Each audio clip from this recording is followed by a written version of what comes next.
How to become the British monarch. Historically, the crown sat upon your head mostly because you had the biggest army. When you died, your eldest son kept control over that army, and so the crown relocated to his head. Well, you will kind of so that you used to say,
Though, of course, someone with a bigger army could change the political landscape quite abruptly. As time marched on and the world grew less violent, eventually in 1701 Parliament established a set of rules to transfer the crown from one head to another, hopefully with less turmoil than before.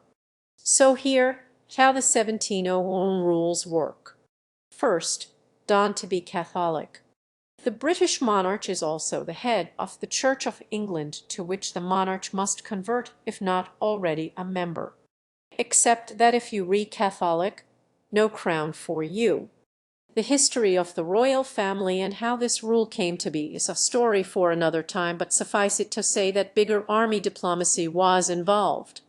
And, by the way, no, you can't cleverly get around this rule by converting from Catholicism to something else and then to Church of England.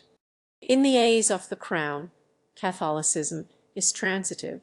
Second, Don to be a bastard.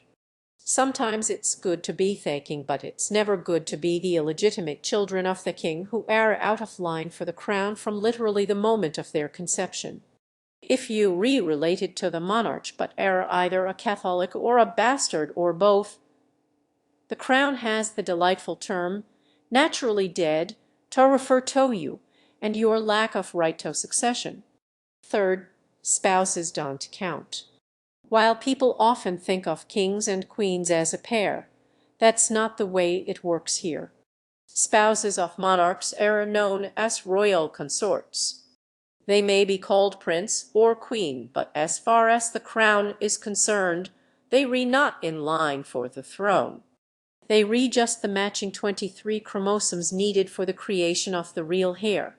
Fourth and finally, male primogenial, whatever. This is the algorithm of inheritance. When the monarch dies or abdicates, but usually dies, the crown goes to the eldest son who isn't naturally dead. If there happens to be an elder daughter, tough luck to her. Baby brother gets the crown. It's simple enough, but there are non-obvious cases. Take a king with two sons. If the eldest dies before the king does, obviously the crown goes to the youngest, now oldest brother.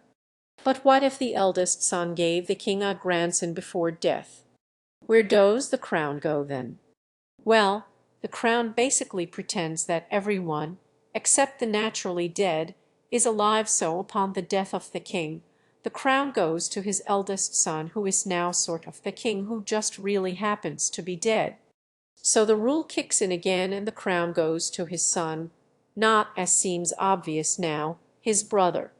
Now, if this 1701 rule means that eldest sons get the crown, how did queens ever come to be? Basically, daughters were the last choice of the crown, which is why there have been so few. To get the crown, A daughter had to either be the only child of a monarch or the eldest child without competing brothers.